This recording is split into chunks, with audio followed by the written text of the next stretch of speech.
Alors, en gros, le droit du sol, c'est tout individu qui est dans un pays acquiert automatiquement la nationalité du pays. Le droit du sang, ben non, il hérite de la nationalité de ses parents. Alors, ça laisse penser que le droit du sol, c'est pour les pays qui sont largement accueillants, progressistes, etc. Et le droit du sang, ça ferait réac, etc., etc. La réalité est peut-être un peu plus complexe si on pense qu'aux États-Unis, par exemple, c'est le droit du sol, et quand on voit les misères qu'on fait aux migrants sur la frontière.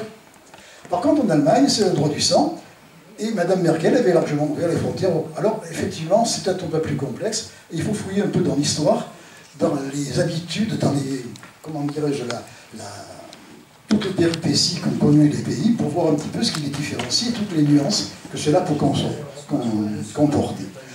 Alors, cela dit, j'ai un petit peu procédé à l'envers, parce que j'aurais dû faire les annonces légales habituelles, du genre les téléphones portables qui sont à proscrire, du genre la prochaine conférence qui aura lieu le 17 octobre à propos de la révolution des œillets. C'est Gérard Filoche, un ancien inspecteur du travail et syndicaliste, qui va venir nous en parler. Par contre, nous avons un problème pour le 7 novembre. Monsieur Gilabert, qui devait nous faire une conférence sur le climat, ben, il ne pourra pas venir parce qu'il a d'assez sérieux problèmes de santé. Alors nous essaierons de pallier à son absence, mais ça n'est malheureusement pas certain parce que nous sommes pris un petit peu de court et nous nous en excusons. Enfin, je termine en faisant un appel habituel à la générosité. Ah oui, pardon, les séminaires. Hein. Là, je suis obligé de sortir les lunettes. Le 16. Voilà, merci. Tiens, le 16 octobre, c'est les révolutions bourgeoises, quel mécanisme généreux. Je vous rappelle que le premier portait sur contre quoi se soulèvent les révolutions bourgeoises, et là, quels sont leurs mécanismes. Ça a toujours relié au même endroit, Louis-François Guizol. Bon, je termine donc en réitérant mon appel, vibrant votre générosité. Vous savez que nous sommes obligés de payer la salle, de payer aussi le vigile, et nous avons du mal à joindre les deux bouts, donc tous les dons sont acceptés, enfin en monnaie bien sûr. Il y a les petites cassettes qui sont prévues pour cela. Madame, vous voulez dire? C'est le 18. Bien, eh bien, je laisse la parole à monsieur Le Poudre. Ah oui, oh là là, excusez-moi. On va mettre ça au défaut de l'âge. Le 25 octobre, c'est quand même important, dans cette salle, il y aura lieu à 18h30, donc aux heures habituelles, un hommage à Ben. Vous savez que Ben nous a quittés il n'y a pas longtemps, et nous allons quand même essayer de lui rendre un hommage en présence donc, de certains de ses amis qui ont travaillé avec lui. Hein, et je vous lis quelques noms. Ah. La gravité est contre moi. Donc, il y aura Jean Masse, Éric Debacker, Martin Miguel, Marc Charolin, Michel Palanca, Noël Dola, et, sous réserve, mais il a promis qu'il essaierait d'être là, Ernest Pignon. Ernest, qui, je vous le rappelle, est membre fondateur des Amis de la Liberté. Et bien voilà, j'ai terminé, il était temps. Je vous laisse avec monsieur le...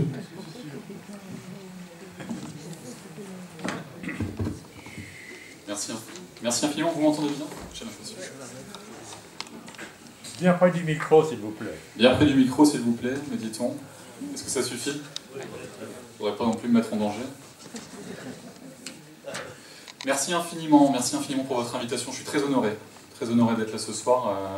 J'en ai appris plus, j'avais déjà vu, mais j'en ai appris plus sur les invités prestigieux qui m'ont précédé.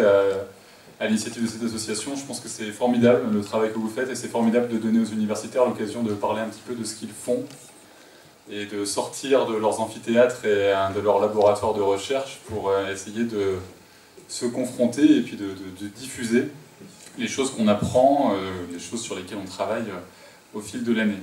Alors je m'appelle Jules Lepoutre, je suis professeur de droit public à la faculté de droit et de sciences politiques de l'Université Côte d'Azur. Et je suis par ailleurs directeur du laboratoire de droit international et européen et membre de l'Institut de la paix et du développement. Donc voilà pour mes affiliations. Je suis spécialiste, mes recherches portent spécialement sur le droit de la nationalité. J'ai soutenu une thèse de doctorat en 2018 qui est intitulée « Nationalité et souveraineté », où j'ai essayé de faire un petit peu le poids de la liberté qu'on mentionne souvent de l'État pour déterminer qui sont ses nationaux. On dit souvent l'État fait ce qu'il veut pour dire que celui-ci est à lui et celui-là ne l'est pas. Et ma thèse de 800 pages, c'était beaucoup trop. J'ai tenté d'essayer de faire le point là-dessus et de constater que peut-être que la souveraineté n'était pas si claire, et qu'en tout cas, dans un certain nombre d'hypothèses, l'État était moins libre qu'on ne le pensait. Donc depuis lors, je continue de travailler en droit de la nationalité, en droit des étrangers, comme on le dit parfois, et puis en droit constitutionnel, puisque j'ai le cours en première année de droit avec les nombreux étudiants qui rejoignent notre faculté tous les ans. Je suis en poste à Nice depuis 1 an, j'ai été en poste 3 ans en Corse juste avant, donc j'ai travaillé aussi là-bas les questions d'appartenance, les questions de ce qui font identité, culture commune, et je continue avec vous ce soir. Donc, je le redis, je suis très honoré et ravi de pouvoir discuter avec vous. On m'a donné 1 heure, voire 1 heure et quart, j'ai trouvé ça très généreux, peut-être un peu trop, vu le degré d'attention qu'on peut avoir en fin de journée, donc je prendrai vraiment 1 heure maximum, quitte à ce qu'on ait plus de temps pour discuter ensemble, puisque j'en suis sûr, on aura l'occasion d'échanger sur tout ce dont je vous parlerai, et peut-être même de ce dont je ne vous parlerai pas, provoquant de terribles regrets. Alors, le sujet qu'on m'a donné, c'est le droit du sol et le droit du sang, et j'ai même découvert en observant l'affiche aujourd'hui qu'il y avait désormais la République placée devant, ce qui n'est pas rien d'ajouter la République à un titre de conférence, ça rajoute un continent conceptuel, mais ma foi, je comptais en parler, donc je ne suis pas trop déstabilisé. Donc droit du sol et droit du sang. Je comprends pourquoi la nationalité occupe les réflexions communes et pourquoi est-ce que vous programmez, en tout cas les organisateurs de ce cycle de conférences programment la nationalité. La nationalité, on en entend parler très souvent, peut-être même trop souvent, au regard de ce que ça représente comme enjeu juridique et politique. Puisque, et ça va être un petit peu le but de ma conférence, il y a 1000 manières très politiques de parler de la nationalité. Moi, ce soir, je vais faire du droit. Et vous allez voir que pour ce qui est du droit, les choses non seulement ne sont pas si compliquées, et pas si polémiques. Et qu'en fait, on a un terreau très consensuel, très ancien, sur lequel repose notre législation actuelle, et qui, malgré les débats incessants qui se produisent dans l'espace public, eh bien, ne bouge pas tant que ça, voire pas du tout, dans les grandes masses. On parle du droit du sol, très souvent. On a parlé récemment, avant l'été, de le supprimer, uniquement à Mayotte. Pourquoi? J'en parlerai un peu. On parle de déchéance de nationalité, tous les mois, au moins, parce que telle personne partie combattre en Syrie, ou qui a tenté de partir combattre en Syrie, et qui s'est fait arrêter en Turquie, a été condamnée en France pour association de malfaiteurs en vue de commettre un acte terroriste, et dans la foulée, ou après avoir purgé sa peine, ou pendant qu'il purgeait sa peine, eh bien s'est vu retirer la nationalité par la déchéance. Et puis vous vous souvenez sans doute de François Hollande, qui avait voulu le faire inscrire dans la Constitution française, la déchéance pour tous, la déchéance y compris pour les Français de naissance. Et puis on parle aussi souvent de la naturalisation. Notre nouveau ministre de l'Intérieur a une conception particulière de l'appartenance à la communauté nationale, de la place des étrangers sur le territoire français, qui a une tradition, hein, qui a une profondeur, et qui pourrait conduire, je le pense, à revoir d'assez près comment fonctionne la naturalisation. Donc on peut s'attendre aussi à discuter naturalisation dans les semaines, dans les mois qui viennent, si le gouvernement, bien sûr, passe l'étape du budget. Je ne vais pas faire de pronostics. Voilà pourquoi est-ce qu'on peut parler de nationalité ce soir, et plus particulièrement de droit du sol et de droit du sang. Je vais, avant de venir au cœur du sujet, essayer de réfléchir avec vous à ce qu'est la nationalité et surtout ce à quoi elle sert. Parce que les choses ne sont pas si simples en la matière. La nationalité, elle porte très mal son nom. Parce que dans nationalité, il y a nation. Et dans la nation, il y a, en France au moins, mais dans beaucoup d'autres pays, quelque chose de très sensible, de très puissant. Alors qu'en fait, la nationalité, c'est l'appartenance à l'État. l'appartenance juridique à l'État. Votre passeport manifeste le fait que vous appartenez à la communauté politique de l'État. Rien d'autre. Que votre État soit une démocratie ou pas, il y a toujours une communauté spécialement formée par l'État et qui l'unit avec l'outil de la nationalité. En Allemagne, ils utilisent un terme qui est beaucoup plus intéressant et qui est la Staatsangehörigkeit. Ça signifie littéralement l'appartenance à l'État. Ils n'utilisent pas nationalité, qui existe aussi, et qui est quelque chose de beaucoup plus romantique, une sorte d'esprit, une sorte d'appartenance un petit peu romantique à ce qui ferait culturellement, socialement un État. Ça, c'est autre chose. Ils n'emploient pas nationalité, ils emploient appartenance à l'État. Et donc nous, avec ce terme nationalité, qui nous vient de la littérature du début du XIXe siècle et qu'on a progressivement mis dans notre législation, on a le sentiment que la nationalité, c'est un petit peu plus que la seule appartenance à l'État, et qu'il y a des choses qui se trament plus importantes encore que seulement un lien juridique. Et c'est pour ça que, je pense, assez souvent on la retrouve dans nos débats, parce qu'il y a une chaleur dans ce mot que peut-être ailleurs on ne retrouve pas forcément. À quoi ça sert, la nationalité, en réalité? Alors moi qui suis publiciste, et qui m'intéresse beaucoup aux distinctions entre nationaux et étrangers, pour moi la nationalité c'est d'abord et avant tout une seule chose, un droit absolu de résider sur le territoire dont vous possédez la nationalité. Et ce droit, il se décline de deux manières. D'abord, quand vous êtes un étranger, l'obligation qu'a votre État de vous récupérer, si l'État dans lequel vous êtes parti le demande. Et si vous êtes dans votre État de nationalité, l'interdiction faite à votre État de vous en expulser. Autrement dit, votre nationalité, elle vous donne un droit où habiter une place sécurisée, absolument sécurisée. Et c'est ce qui distingue fondamentalement le national de l'étranger, puisque l'étranger, lui, a une place précaire dans l'État qui l'accueille. Plus ou moins précaire, hein. Entre un étranger en séjour irrégulier et un étranger qui a une carte de résident, il y a un nuancier considérable en termes de sécurité du séjour. Mais toujours une précarité. L'État peut, plus ou moins facilement, mais quand même sans trop de difficulté, révoquer un droit au séjour et prononcer un éloignement. Alors après, est-ce que l'éloignement portera des effets, ça c'est un autre débat, mais en tout cas, le droit, le vrai droit à rester dans votre État, c'est d'attacher à la nationalité, ce que j'appelle la fonction territoriale de la nationalité. Première fonction qui, moi, me semble déterminante. On a un petit peu cette petite musique avec l'Union européenne que les frontières auraient disparu, que désormais nous habiterions un monde de libre circulation et de libre installation. En aucune manière. En aucune manière. Les frontières ont une existence concrète, claire, et sans doute plus encore aujourd'hui qu'il y a peut-être 20 ans. Aujourd'hui, on bâtit beaucoup plus de murs qu'il y a peut-être 15 ou 20 ans.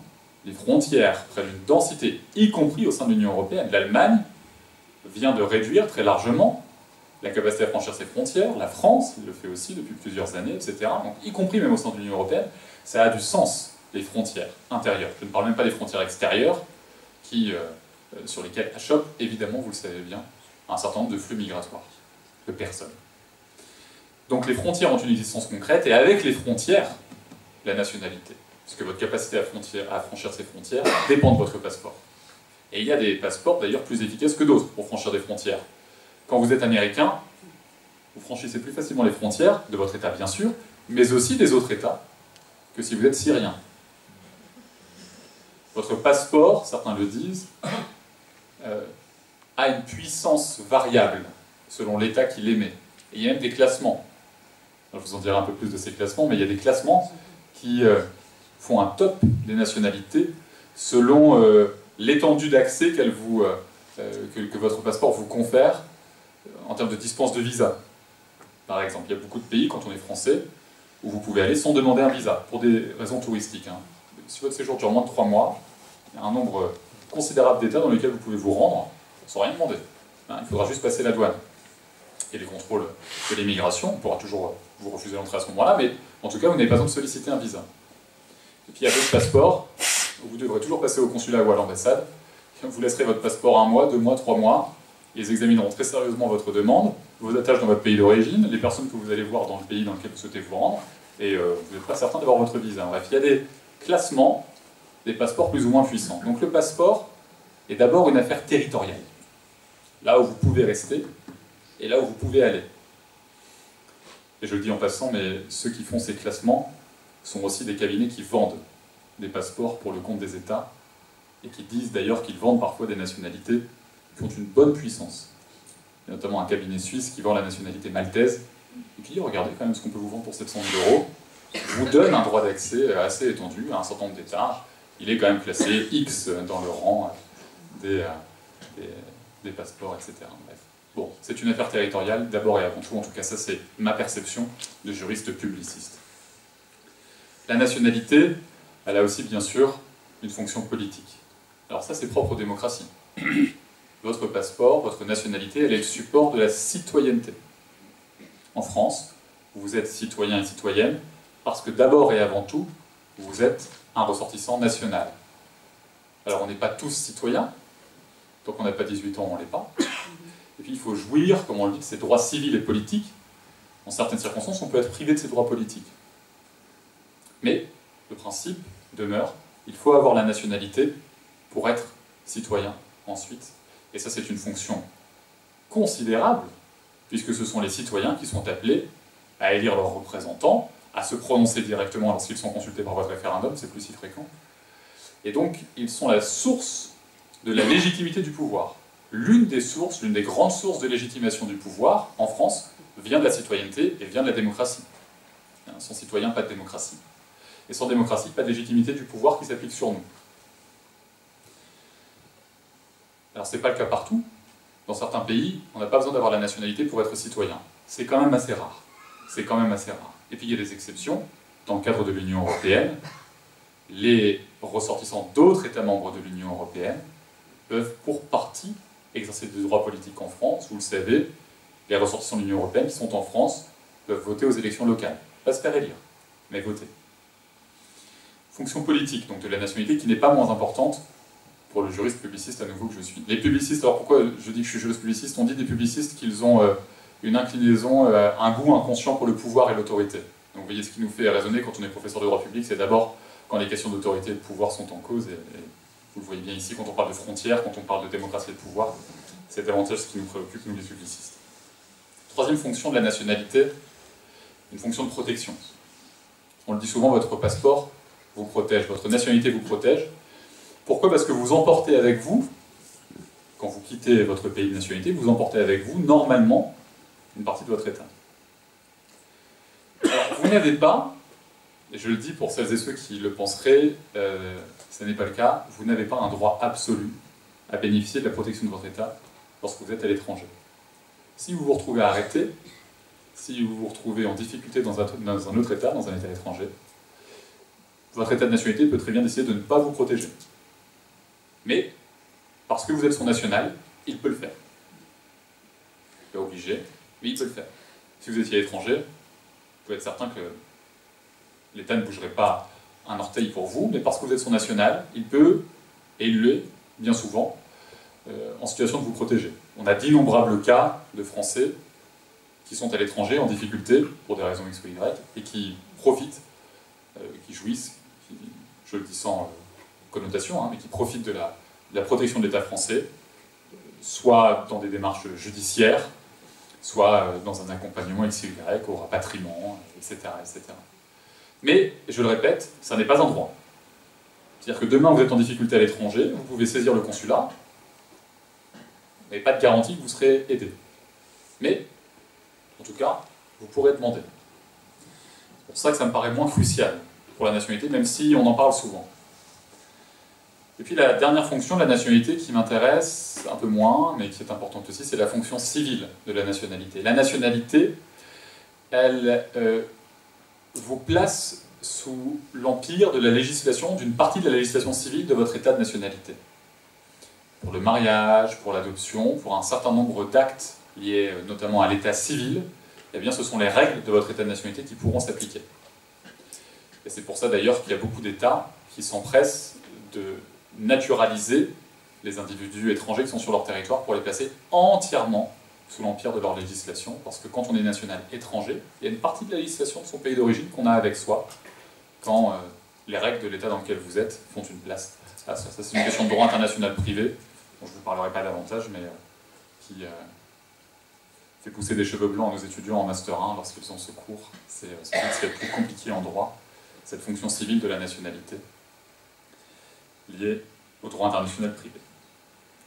Alors j'en viens, maintenant que on a vu ensemble un petit peu ce que c'était que la nationalité et ce que ça vous conférait comme droit ou comme possibilité, comme privilège. Quels sont les principaux modes d'octroi de la nationalité? Comment est-ce qu'on devient un ressortissant national? Et je viens doucement à la question du droit du sang et du droit du sol. Alors, premier mode, dont je ne parlerai pas trop, pour l'écarter d'une certaine manière, même si j'y reviendrai très brièvement, la naturalisation. La naturalisation au sens large. C'est-à-dire la capacité d'un individu qui est né étranger de devenir national. Je dis naturalisation au sens large, ça signifie tous les modes où on devient national. Ça peut être la naturalisation stricto sensu, ça peut être aussi l'acquisition par mariage, ça peut être aussi l'acquisition par plein d'autres modes. En France, par exemple, quand vous avez des frères et sœurs qui sont français, vous avez un mode privilégié d'accès à la nationalité. Lorsque vous êtes parent d'un enfant qui lui-même est français, vous avez aussi accès à la nationalité française via certaines démarches. Je n'entrerai pas dans ce détail, mais globalement tout ça tombe sous le coup de la grande catégorie de la naturalisation. Vous faites devenir un étranger votre national. Il y aurait beaucoup de choses à dire, mais ce soir on parlera du droit du sol et du droit du sang. Le droit du sol et le droit du sang. Alors je suis ravi de l'introduction qui a été faite au moment où je m'apprêtais à prendre la parole, parce qu'il y a un certain nombre de choses que vous avez dites et qui sont clairement dans l'esprit et dans l'opinion répandue sur la nationalité, qui ne sont pas tout à fait... je ne voudrais pas dire que ce n'est pas exact, mais je voudrais dire que ça ne correspond pas parfaitement à l'état de notre législation. Je vais commencer par le droit du sol et après le droit du sang. Alors, je vais dire globalement comment ça fonctionne, et après, je rentrerai plus dans le détail pour l'un et pour l'autre, et après je clôturerai pour dire un peu quelles sont les convergences fondamentales entre ces deux modes. Le droit du sol d'abord. Est-ce que le droit du sol, c'est le droit automatique donné à tout individu né sur le sol d'être national à l'instant même où il naît? Pas si clair. Dans certains pays, oui. Dans certains pays, oui. Si vous naissez aux États-Unis, vous êtes américain à l'instant même de votre naissance, sans aucune autre condition. Votre seul acte d'état civil, mentionnant votre naissance sur le sol américain, suffit à faire de vous un ressortissant des États-Unis d'Amérique. Et c'est pour ça, mais c'est pas si répandu, que certaines cliniques organisent des accouchements sur le sol américain pour de riches ressortissants, chinois souvent, qui font le déplacement 4 mois avant l'accouchement, 3 mois avant l'accouchement. Il ne faut pas que le ventre soit trop visible.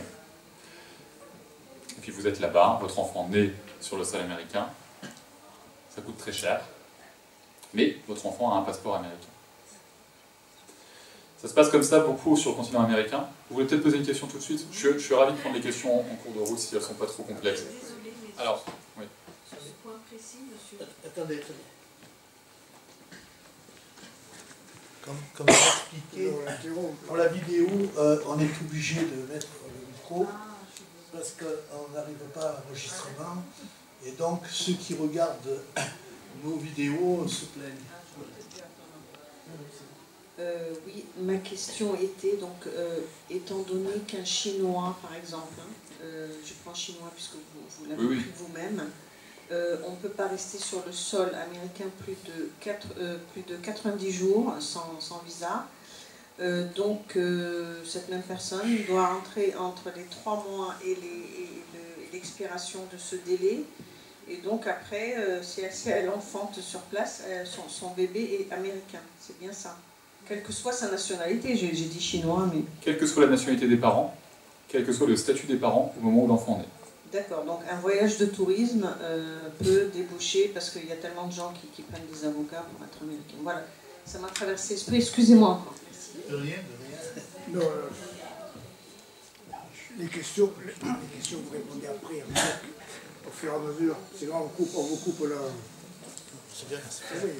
Moi j'ai un fil directeur tellement précis que tout se déroule comme une histoire, avec un début, un milieu, des péripéties, une fin tragique, mais tout de même quelques interruptions ne font pas trop de mal pour garder l'esprit un tout petit peu concentré. Moi j'accepte les interruptions volontiers en cours. Mais bon, je m'en remets à vos indications. Droit du sol, donc ça n'est pas toujours automatique. C'est le cas beaucoup sur le continent américain. C'est le cas beaucoup sur le continent américain. C'est une sorte de tradition du droit du sol sur le continent américain, dans son ensemble, du nord au sud, où la naissance suffit. En Europe, jamais. Jamais. Votre seule naissance ne vous donne jamais la nationalité dans un État européen.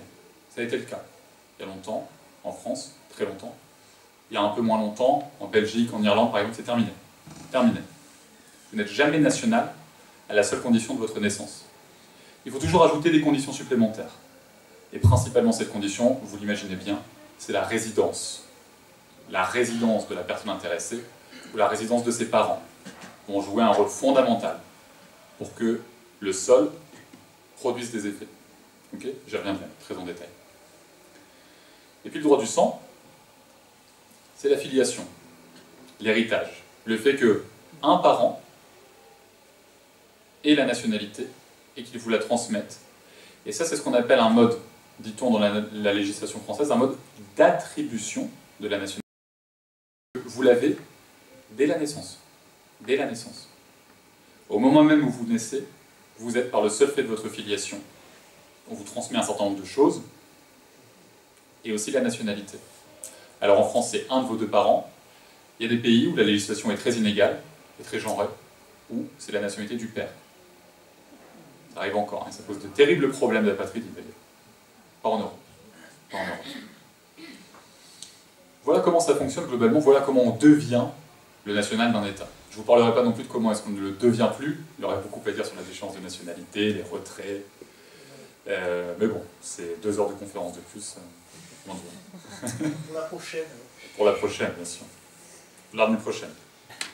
Je vais essayer de vous dire un petit peu plus maintenant du droit du sol et du droit du sang. Comment ça fonctionne concrètement? Parce qu'on entend tellement de choses. Pour qui prête l'oreille un petit peu, hein, j'en suis sûr que vous en êtes. Pour qui prête l'oreille un petit peu à ces mécanismes, on entend énormément de choses. Et je ne voudrais pas être l'universitaire qui corrige, parce que c'est un peu fatigant cette posture hein, de l'universitaire qui dit voilà ce qu'on entend, c'est complètement erroné. Moi, ça m'intéresse aussi les discours, dans ce qu'ils ont parfois de décalé avec la législation. Je trouve ça intéressant, ça m'intéresse en tant qu'universitaire. Mais il n'empêche que le droit, bien souvent, est soit plus compliqué, soit plus simple. Et ça m'intéresse ce soir de vous dire comment fonctionne clairement le droit et comment est-ce que parfois il est en décalage avec les perceptions, les discours, les narratifs qu'on entend lorsqu'on ouvre son poste de radio, sa télévision ou qu'on lit le journal. Le droit du sol d'abord.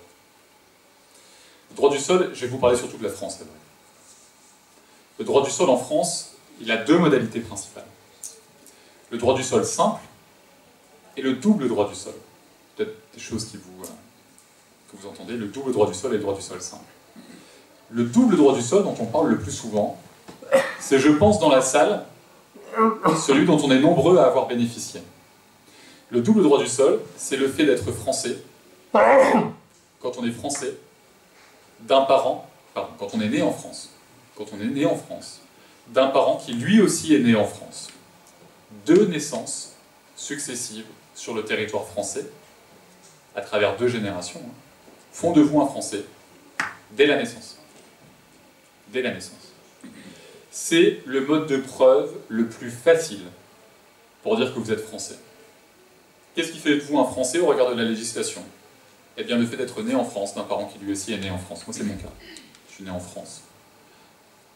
D'un père et d'une mère qui sont aussi nés en France. Je suis doublement français par le double droit du sol. Et mes parents l'étaient aussi avant. Je pense que si on devait faire des statistiques, on verrait qu'on est très nombreux, au plan de la proportionnalité, à bénéficier de ce mécanisme. Un mode de preuve très facile. Acte de naissance de vos parents, d'un de vos parents, et votre propre acte de naissance. Voilà la preuve. La preuve est faite que vous êtes français, si vous avez de naissance sur le territoire. Très facile. Il y a à côté de ça, alors ça date de 1851. 1851. C'est assez récent sur l'histoire longue de la nationalité française, le double droit du sol. 1851. Et puis à côté de ça, il y a le droit du sol simple. Alors simple pourquoi? Parce qu'il repose sur la seule naissance de l'individu. On ne s'intéresse plus à ses parents. Voilà pourquoi il est simple et qu'il n'est pas double. Alors il est simple, mais lui ne fonctionne pas dès la naissance. Lui nécessite d'autres conditions. Alors comment est-ce que ça fonctionne en France, aujourd'hui, le droit du sol simple? Il faut non seulement naître sur le sol français, mais en plus y résider 5 ans. 5 ans. Et on ne peut le réclamer qu'à 13 ans. À 13 ans, ce sont vos parents qui le réclament, et il faut que vous ayez résidé 5 ans, pardon, depuis l'âge de vos 8 ans. Ça tombe bien, 8 et 5, ça fait 13. Vos parents peuvent le réclamer à 13 ans. À partir de 16 ans, l'enfant peut le réclamer lui-même. Et à 18 ans, il l'obtient automatiquement. Automatiquement. À 18 ans. Il y a eu des débats d'ailleurs sur l'automaticité de l'acquisition de la nationalité via le droit du sol, il y en a eu encore très récemment. Mais voilà comment fonctionne le droit du sol simple. Et je le dis et je le répète parce que c'est très important et je vais y revenir. Le droit du sol simple ne fonctionne jamais s'il n'y a que la naissance. C'est toujours la naissance et la résidence. Alors pourquoi est-ce qu'aujourd'hui on exige la résidence en plus de la naissance? Eh bien parce que de quoi est la preuve? De quoi la résidence est-elle la preuve lorsqu'on s'intéresse à des enfants? À 13 ans, un enfant qui est en France depuis 5 ans, qu'est-ce qu'il a fréquenté? L'école. L'école, où il a appris à lire, à écrire, et où, en évoluant dans un milieu français, il a profité d'un environnement français. À l'école, ailleurs, probablement. Et sur ce fondement-là, on considère qu'à 13 ans, mais pas avant, eh bien, il peut devenir français si ses parents le souhaitent. À 16 ans, il peut le réclamer lui-même. Et à 18 ans, il le deviendra automatiquement, toujours à la condition d'avoir 5 ans de séjour en France. Okay. Alors, il y a une double perspective ici. Il y a une double perspective ici pour qui s'intéresse un petit peu à pourquoi est-ce qu'on a le droit du sol en France. Simple et double. Il y a d'abord une logique, je dirais, qu'on emploie souvent dans le camp progressiste, dans la gauche du spectre politique, qui est un peu une logique d'intégration, d'accueil, où on considère que des étrangers qui sont nés sur le sol français, qui fréquentent les bancs de l'école, qui sont là depuis un certain temps, ont vocation, assez naturellement, à rejoindre la communauté politique française. Qu'ils sont français de fait, et que le droit doit donner corps à cette prétention, cette réalité factuelle. Ça, c'est une logique qui se défend, qu'on entend, peut-être plus si souvent. Il y a aussi une logique démocratique. Il y a aussi une logique démocratique. À partir du moment où ces individus sont soumis à la contrainte de l'État français, à l'autorité de ses lois, eh bien, ils ont vocation à devenir plus tard des citoyens qui participeront à l'élaboration de la loi, à l'élection des représentants, parce que c'est la condition de la légitimité du pouvoir qui s'applique d'ores et déjà sur eux. Ça, c'est une justification un peu théorique, un peu universitaire.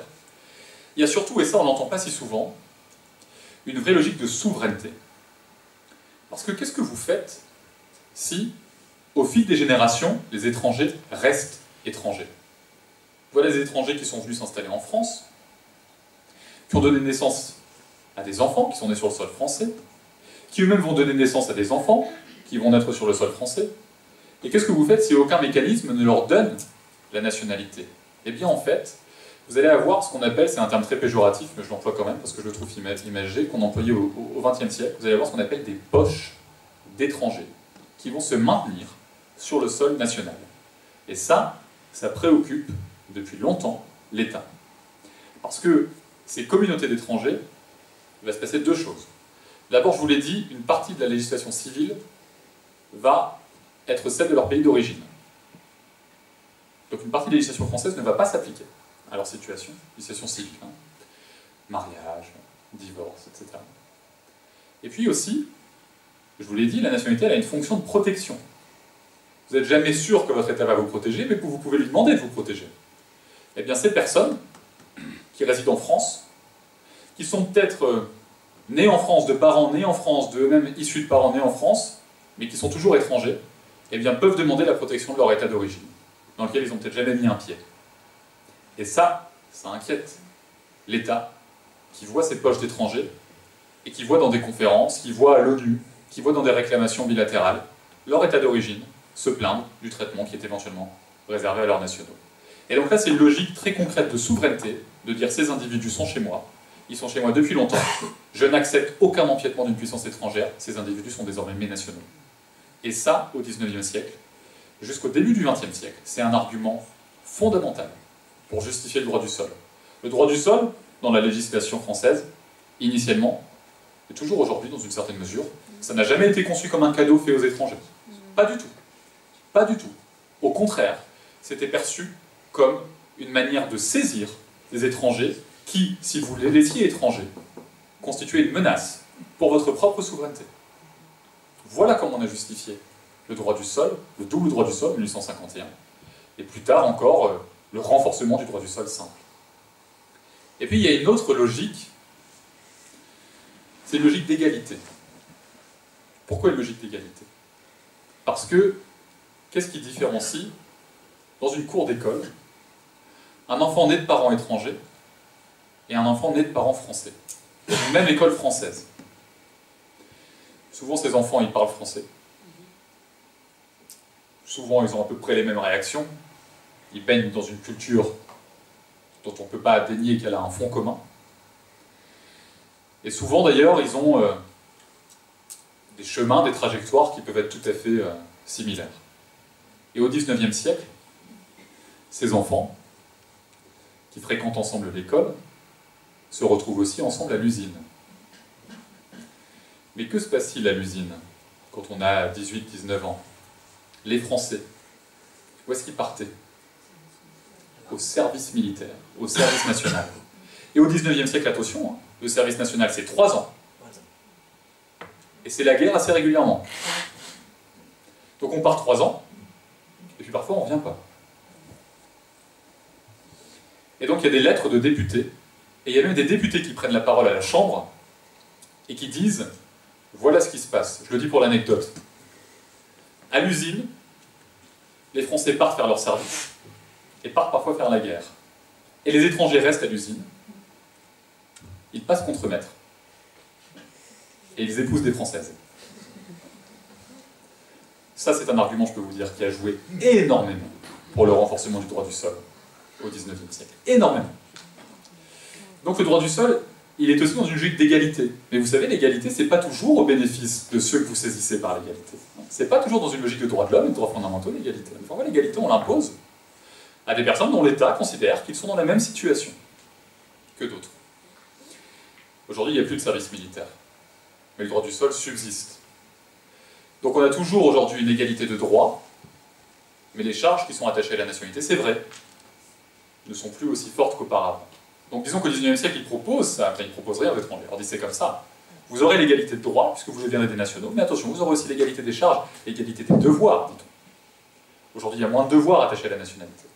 Donc aujourd'hui, l'une des défenses de la nationalité, c'est de dire c'est une égalité dans un sens progressiste, pas dans un sens de souveraineté.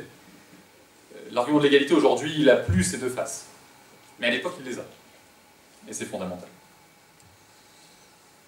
Voilà comment fonctionne le droit du sol en France. Voilà comment il s'est renforcé progressivement.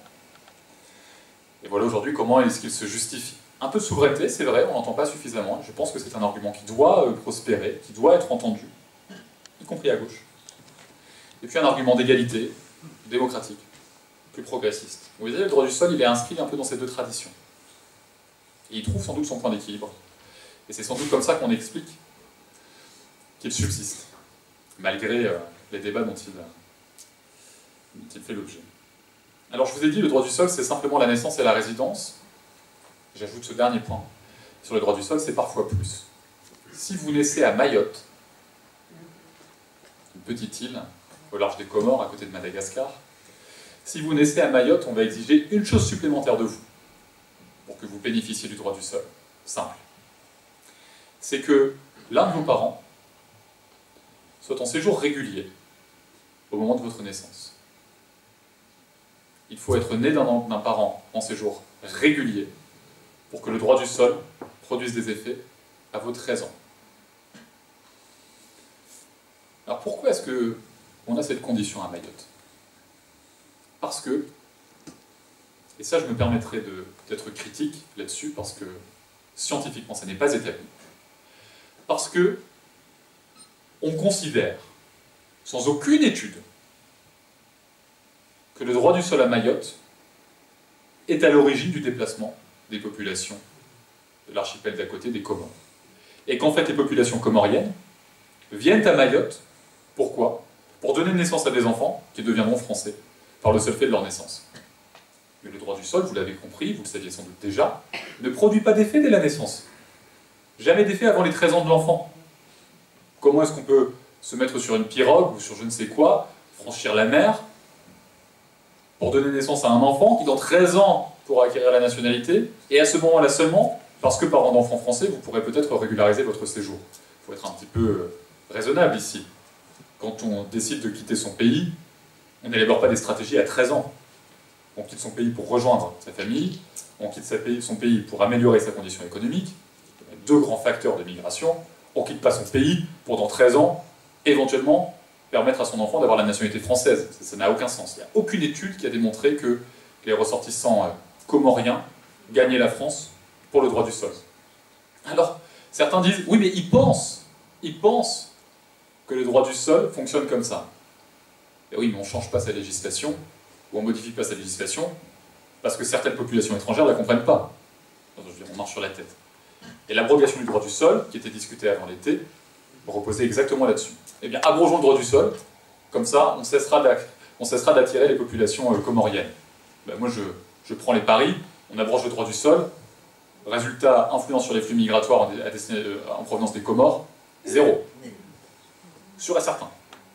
Les économistes le disent, les démographes le disent, les sociologues le constatent, et les juristes ne sont que là pour dire que les choses ne fonctionnent pas comme ça, et ça n'a pas de sens de l'imaginer ainsi. Il n'empêche, en 2018, ajout d'une condition de séjour régulier d'un parent, pour que, à Mayotte et à Mayotte seulement, très inégalitaire par ailleurs, hein, sur l'égalité des territoires de la République, je le dis en passant, hein, et certains s'effraient que la Corse, par exemple, ait un statut particulier. Mayotte a un statut particulier, au regard de la nationalité, ce qui n'est pas rien, puisqu'il s'agit quand même de dire qui peut rejoindre et qui ne rejoint pas la communauté politique nationale. Bref. Donc le droit du sol, parfois, fonctionne différemment. À Mayotte, il fonctionne un peu différemment. Peut-être demain, remettrons-nous sur le devant de la scène le projet d'abrogation constitutionnel, projet constitutionnel d'abrogation du droit du sol à Mayotte. Bon, ça n'est pas rien. On verra. En tout cas, vous verrez un certain nombre de personnes dire que ça n'a pas d'influence. Le droit du sang, maintenant. Je serai plus bref sur le droit du sang parce que, fondamentalement, le droit du sang, c'est plus simple. Ce que j'ai oublié de vous dire, c'est que le droit du sol, la majorité des États dans le monde ne le connaissent pas. C'est rare, en fait, le droit du sol. C'est globalement l'Amérique et une partie seulement, de l'Europe. En Europe, globalement, c'est le Benelux, la France, l'Espagne, la Grèce et l'Allemagne. Et l'Allemagne, depuis 2000. Oui, il y a plein d'États, et le Royaume-Uni, je parlais de l'Union européenne. Il y a plein d'États qui fonctionnent sans le droit du sol. Plein, la majorité. Parce qu'en fait, tous les États du monde fonctionnent au moins, avec le droit du sang. C'est-à-dire que la règle universelle d'attribution de la nationalité à la naissance, c'est la filiation, c'est l'héritage. Si vous avez une nationalité, le plus probable, c'est qu'elle soit celle de vos parents. Au moins. Et si vous en avez une deuxième, eh bien elle est peut-être le fruit d'autre chose. Votre naissance, votre naturalisation, etc. Mais disons que votre nationalité à titre principal, elle est d'abord et avant tout, la plupart du temps, sauf exception, le fruit de la filiation. Alors en France, et ça c'est important aussi de le savoir, il y a un risque avec le droit du sang. C'est que le droit du sang marche bien en fait, pour les personnes qui résident sur le sol français, les Français qui sont présents en France. C'est un bon système, fondamentalement, pour savoir qui sera français. Mais qu'est-ce qu'on fait des Français qui sont partis à l'étranger? Et qui sont partis à l'étranger, des fois, depuis très longtemps, depuis plusieurs générations. Qu'est-ce qu'on fait? Parce que la filiation, ça produit des effets absolument fondamentaux. Il peut y avoir des multiplications incroyables, hein, plurigénérationnelles, où vous avez une famille qui est partie s'émigrer en Argentine, ailleurs, et qui continue de produire des Français à l'étranger. La France a toujours considéré que le droit du sang ne devait pas produire des effets, dit-on en latin, ad infinitum. Autrement dit, le droit du sang ne produit pas des effets à l'infini. La France, à un moment, sa législation le prévoit, coupe les liens avec les Français qui sont partis depuis plusieurs générations à l'étranger. Pourquoi? Parce que la France considère, sa législation, considère que le lien est devenu trop distant. Parce que ces individus ne sont plus revenus en France, n'ont plus demandé une immatriculation consulaire. Alors si vous demandez une immatriculation consulaire, vous savez, si vous inscrivez au registre des Français de l'étranger, vous conservez votre nationalité, à l'infini. Mais si vous ne faites même plus cette démarche, alors vous allez perdre votre nationalité, après 3 générations. Okay. C'est notre système, et je trouve bien équilibré au regard de ce qui se passe pour le droit du sol. Le droit du sol, à la condition de la résidence, permet d'acquérir la nationalité. Et le droit du sang, à condition de conserver des liens avec la France, continue de fonctionner. Mais le jour où vous rompez vos liens avec la France, vous n'avez plus vocation à transmettre la nationalité. Okay, on va vous la retirer. Automatiquement. Quelle est la rationalité du droit du sang? Je dis que le droit du sol, c'était un peu l'influence de l'école, l'influence du milieu, le fait d'être là. Le droit du sang, c'est l'influence de la famille. C'est la culture familiale. C'est le fait d'être élevé dans une famille française, de langue française, de culture française, qui donne sa rationalité et sa raison d'être au droit du sang. Parce qu'on compte sur la transmission de vos parents, que vous soyez en France ou que vous soyez à l'étranger. C'est pour ça aussi d'ailleurs que le droit du sang fonctionne quand vous êtes à l'étranger. C'est parce qu'on considère que votre milieu français, uniquement familial, suffit à faire de vous un Français dès la naissance.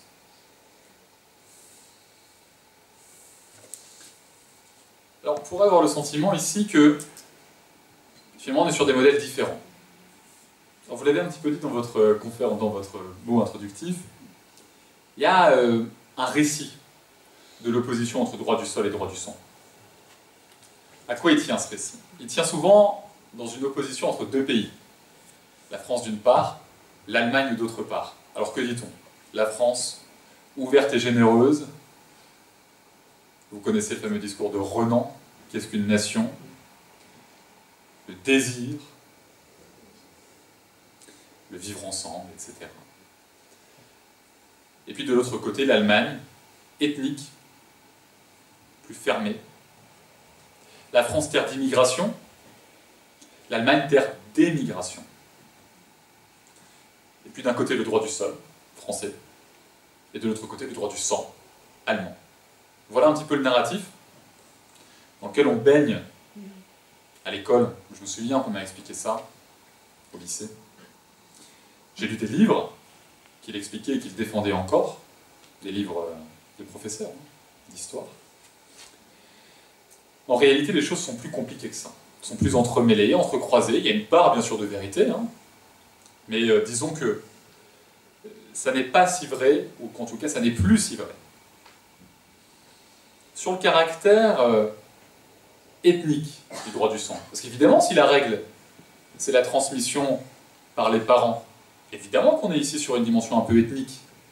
Si c'est la famille, la règle, évidemment qu'on peut vous faire le reproche d'avoir une dimension un peu ethnique de votre communauté politique. Oui, mais les choses ne sont pas si simples. En Italie, par exemple, il n'y a pas de droit du sol. Pas de droit du sol en Italie. Mais il y a, parmi les plus hauts taux de naturalisation d'Europe. Ça veut dire que, d'un côté, vous avez un droit du sang, en effet, fermé, hein. Si vous n'êtes pas de la famille de quelqu'un qui a la nationalité italienne, vous ne l'aurez pas par ce mode-là. Mais d'un autre côté, vous avez la nationalité par la naturalisation. Je ne dirais pas facilement, mais en tout cas raisonnablement. La voie est ouverte. Et vous avez un taux de naturalisation qui est plus important en Italie qu'en France. Donc les pays du droit du sang, vous ne pouvez pas dire qu'ils ont une conception ethnique de la communauté politique avant d'avoir vérifié s'ils ne donnaient pas la nationalité par d'autres manières. Pas par le droit du sol, évidemment, mais peut-être que par la naturalisation, peut-être que par d'autres dispositifs, eh bien, ils rattrapent les immigrés, ou les étrangers plus généralement, dans la communauté nationale. Donc c'est pas si certain, le droit du sang, il n'est pas corrélé, par définition, à une dimension ethnique de la nation. Donc vous avez des pays où vous n'avez que du droit du sang, vous n'avez pas non plus de naturalisation. Mais est-ce qu'ils ont une conception ethnique de la nation? Ces pays, c'est les pays de la Baltique. Lituanie, Lettonie, Estonie. Alors surtout Lettonie et Estonie. Mais la communauté étrangère qu'ils ont chez eux, c'est qui? Les Russes.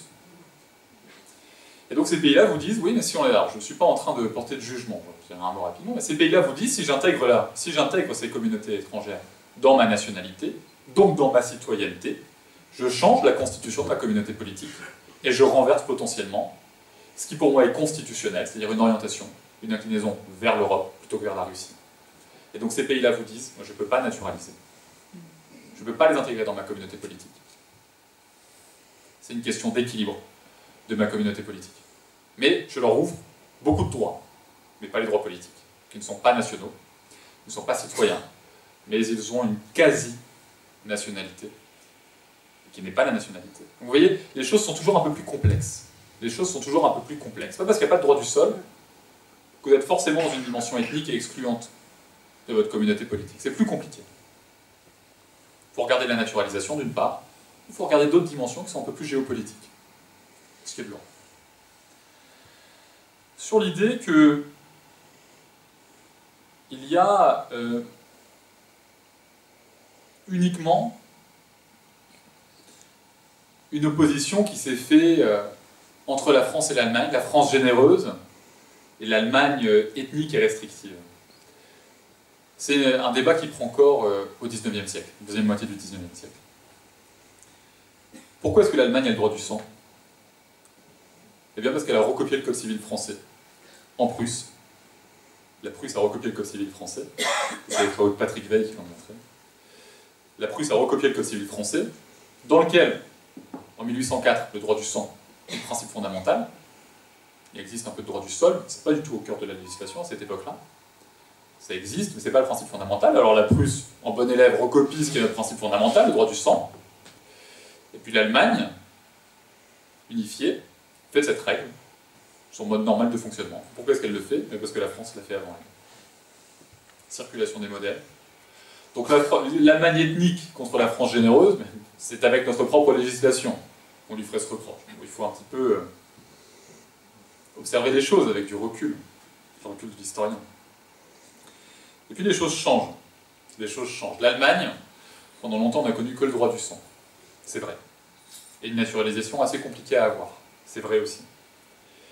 Mais l'Allemagne est devenue une terre d'émigration, et vous connaissez peut-être cette fameuse catégorie des Gastarbeiter, qui sont les travailleurs turcs, qui sont venus en Allemagne travailler, qui restaient étrangers, turcs, dont les enfants restaient étrangers, et dont les enfants restaient étrangers.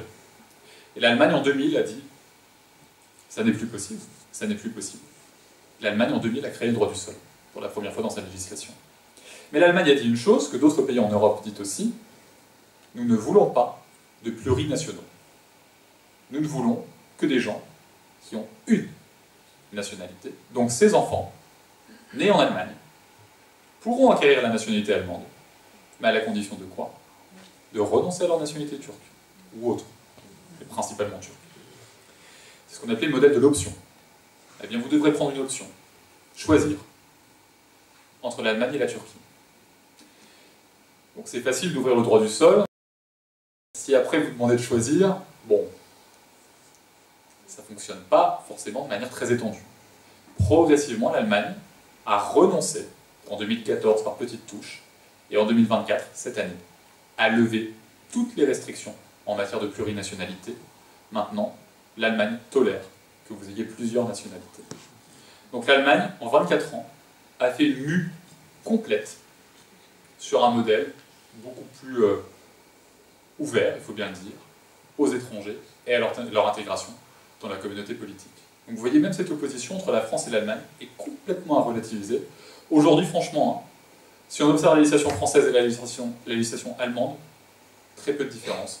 Et peut-être même que sur certains points, la législation allemande fonctionne de manière plus ouverte à l'égard des étrangers que la législation française, notamment sur un point, je vous ai dit que je ne vous parlerai pas trop de naturalisation, mais là je me permets de le dire. En Allemagne, 50 séjours, vous avez de séjours réguliers, à condition de maîtriser la langue, à condition d'avoir passé des tests de culture, etc., à condition d'avoir des revenus. 50 séjours, et vous avez droit à la naturalisation. En France, 50 séjours, même condition par ailleurs, et vous allez quand même avoir la préfecture, qui va très sérieusement examiner votre dossier, et qui pourra vous dire non pour des raisons de pure opportunité. Intérêt insuffisant de l'individu pour l'intégration dans la communauté politique. Il fut un temps, ce n'est plus le cas depuis quelques années, si vous étiez malade, on vous refusait la naturalisation. Pas d'intérêt de l'État français à naturaliser quelqu'un qui est malade. Le Conseil d'État a dit, bon là ça va peut-être un petit peu loin, cette appréciation est constitutive d'une erreur de droit, mais vous voyez jusqu'où allait la discrétionnarité dans l'appréciation. In fine, le droit du sol et le droit du sang concernent, pour 90% des individus, les mêmes personnes. Si on faisait un sondage dans cette salle, ce soir, je suis sûr que comme moi, vous seriez à la fois né en France d'un parent qui est né en France, donc double droit du sol. Si vous remplissez cette condition, vous remplissez aussi le fait d'être né en France et d'y avoir résidé 5 ans avant votre majorité, donc vous êtes aussi dans le droit du sol simple, et vous êtes sans doute aussi né d'un parent français, donc vous êtes aussi dans le droit du sang. Pour 90% des nationaux, il y a la double satisfaction des critères du droit du sol et du droit du sang. Autrement dit, que vous choisissiez un système ou l'autre, vous avez la même population. Ça joue sur 10%, où en effet, et vous l'aurez compris, si vous appliquez le droit du sol, ces 10 autres pourcents, eh bien ce seront des étrangers que vous allez intégrer dans votre communauté par le fait de leur résidence et de leur naissance. Et puis si vous appliquez plutôt le droit du sang, eh bien vous n'aurez pas ces étrangers, mais vous conserverez ceux des Français qui sont partis à l'étranger. Donc vous voyez, sur ces 10%, vous jouez là-dessus. Soit ceux qui sont sur votre territoire, soit ceux des vôtres qui sont partis à l'étranger. Donc en France, comme on a le droit du sang et le droit du sol, vous voyez, on a à la fois ceux qui sont nés sur le territoire et ceux qui sont partis à l'étranger, dans toutes les modalités législatives que j'ai pu vous décrire juste avant. Donc en fait, fondamentalement, ce qui fait un Français, par-delà la diversité des mécanismes, c'est l'influence du milieu. C'est ce qu'on disait à la fin du 19e siècle, j'aime bien cette expression. Droit du sang, droit du sol, droit du domicile, comme parfois on qualifie la naturalisation, droit de l'école, comme on le dit en ce moment en Italie. En Italie, ils ont bientôt un référendum qui arrive pour peut-être donner la nationalité aux enfants qui fréquentent l'école. Ce n'est pas un critère de naissance, c'est un critère de fréquentation de l'école. Le ius scolae, disent-ils. Porté par les conservateurs, hein, une partie des conservateurs. Vous voyez, c'est pas si simple. Notamment un ministre de Mélanie. Donc, les choses sont compliquées, en fait. Sont une sorte de patchwork politique là-dessus, c'est pas simple. Et donc, disaient les auteurs à la fin du XIXe siècle, c'est le milieu. C'est l'influence du milieu qui fait la nationalité. Votre milieu familial, c'est le droit du sang. Votre milieu environnemental, scolaire, ça c'est le droit du sol. Et puis votre milieu familial à nouveau, en plus du reste, pour le double droit du sol. Parce que disaient les auteurs, les parents qui sont nés en France, qui ont fréquenté l'école française, sont déjà un peu français. Ils ne sont peut-être pas déjà français, mais leurs enfants, ils bénéficient déjà de l'influence de leurs parents qui sont nés en France. Et donc à nouveau, c'est le milieu familial et scolaire, le cas échéant, résidentiel, qui joue sur la nationalité. Et donc en fait, le législateur vient dire à quel moment l'influence du milieu, elle devient factuellement assez prépondérante pour être traduite en droit dans une nationalité, dans un passeport. C'est ça fondamentalement qui fait se rejoindre le droit du sol et le droit du sang, puisque chacun à leur manière prennent en compte l'influence du milieu pour façonner les différentes nationalités, et en particulier celle de la France. Je clôture ici et je vous remercie infiniment pour votre attention.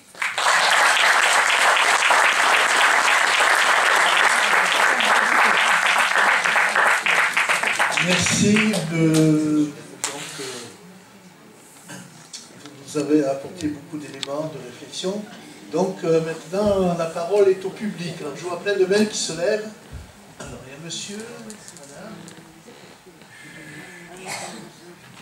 Rappelez-moi. Merci. Il y a plusieurs mecs qui se sont levés. Vous m'entendez là? C'est bon? Disons, je voudrais... D'abord, c'est un excellent exposé. Franchement, moi je vous félicite parce que ça, dans un certain laps de temps, vous avez remis un petit peu de l'ordre dans les idées que nous avons sur ces questions-là. Comme vous avez dit, pratiquement, il y a du tout, il y a dans les différentes émissions.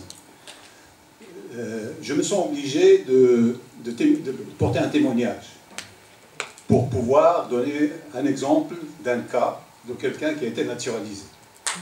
Parce qu'en fait, ça peut illustrer plus ou moins votre exposé à l'audience.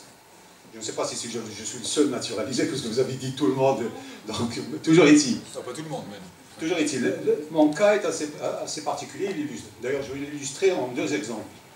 Le premier exemple est lié à, disons, je me suis marié avec une Française qui est née au Maroc, dont le père avait quitté dans le temps, qui était ingénieur, etc., travaillait dans l'agriculture, mais sa mère est marocaine. Donc, finalement, elle n'a eu que la nationalité française. Ça avait d'ailleurs créé des problèmes pour les Marocains, quoi. Vous n'êtes pas marocain, vous n'êtes pas ceci, cela. Et donc, au Maroc, elle n'était pas considérée comme marocaine, elle avait une carte de séjour, etc., comme tout le monde, et donc, pratiquement, on est venu ici à Nice, il n'y a pas de problème, nos enfants ont acquis la nationalité française et la nationalité marocaine. Il n'y avait pas de problème là-dessus, puisque moi j'étais marocain.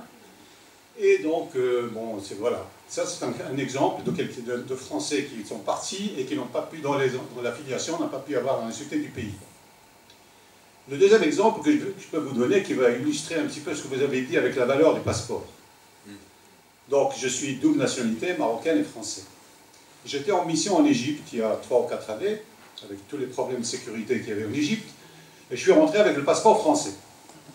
Et tous les membres de la mission étaient tous pratiquement de maghrébins ou autres, il n'y avait pas d'Européens. Et le gouvernement était obligé, parce que quand on allait en visite les villages, etc., était obligé d'avoir un groupe de sécurité qui nous accompagnait. Et chaque fois qu'on arrivait quelque part, on disait « Où est le français ?» Et parce qu'il y avait le passeport, j'étais enregistré. Donc c'était assez lourd, mais de toute façon, ils savaient que j'étais marocain. Quand je me suis présenté au musée du Caire pour le visiter, le guide qui m'a dit, il m'a dit, vous êtes marocain? J'ai dit oui, il m'a dit, donnez-moi votre passeport, vous allez avoir 50% de réduction. J'ai dit non, mais je n'ai que le passeport français. J'ai dit, vous allez payer tout un tarif. Voilà. Alors ma question, elle est la suivante. Ma question est la suivante. Ce que vous avez dit là, franchement, je pense que les politiques français n'ont pas réfléchi assez à la formule la plus adéquate, en donnant l'exemple de l'Italie et des différents pays. Je pense que évidemment, il y a un passé lourd qui est colonial. Et c'est ça qui joue trop dans cette par exemple, l'Allemagne n'a pas de problème colonial avec la Turquie. Elle a réglé son problème. L'Italie n'a pas de problème colonial avec tous les Marocains qui sont venus et qui sont chez elle. Mais la France a cet handicap. Elle ne peut le résoudre que vraiment que trouver une formule intermédiaire entre les États-Unis et l'Italie. Donc finalement, la naturalisation, ça peut être, et moi je pense que le cas de l'Italie pourrait être plus ou moins idéal, parce que ça va casser cette histoire de droit du sol, enfin parce que la France elle est devenue de droite essentiellement sur la base d'un certain nombre de stéréotypes que l'opinion dit oui, nous sommes chez nous sommes, etc. Voilà. Et si par exemple il y a des gens qui défendent je ne sais pas quel est votre point de vue, quelle formule vous proposeriez à la France pour sortir de ce système? Parce que le drame maintenant, ce que vous avez dit, des jeunes enfants issus de l'immigration qui sont à l'école jusqu'à 13 ans ne sont pas français. Alors comment peut-on leur dire de respecter la laïcité. Comment peut-on leur dire de ne pas parler de Mohamed et de musulmans, etc. Ils ne sont pas encore français. Alors, moi, je ne comprends pas cette contradiction. Bon, elle alimente bien sûr le politique, mais finalement le pays vit dans une schizophrénie totale. Merci. On prend plusieurs questions et on répond après comment vous voulez passer ? Oui, on prend quelques questions, et... ouais. sauf s'il y a une question qui mérite des débats par plusieurs personnes. Alors j'avais merci d'abord pour votre intervention, deux précisions. Quel est le lien, enfin, pouvez-vous nous rappeler le lien entre les lois Pasqua et le droit du sol? Voilà.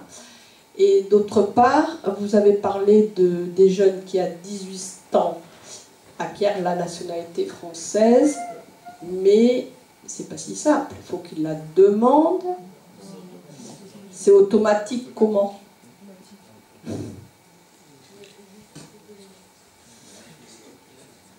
pose une dernière question aussi. Je voulais avoir votre éclairage sur la manière grâce à laquelle le gouvernement, le législateur, a pu modifier le droit du sol à Mayotte au regard de la Constitution, et notamment des principes d'indivisibilité, d'égalité, etc.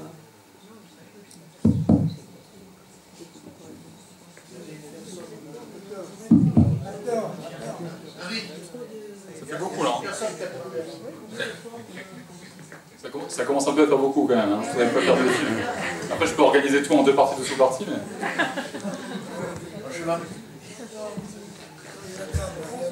Il y a la dame là qui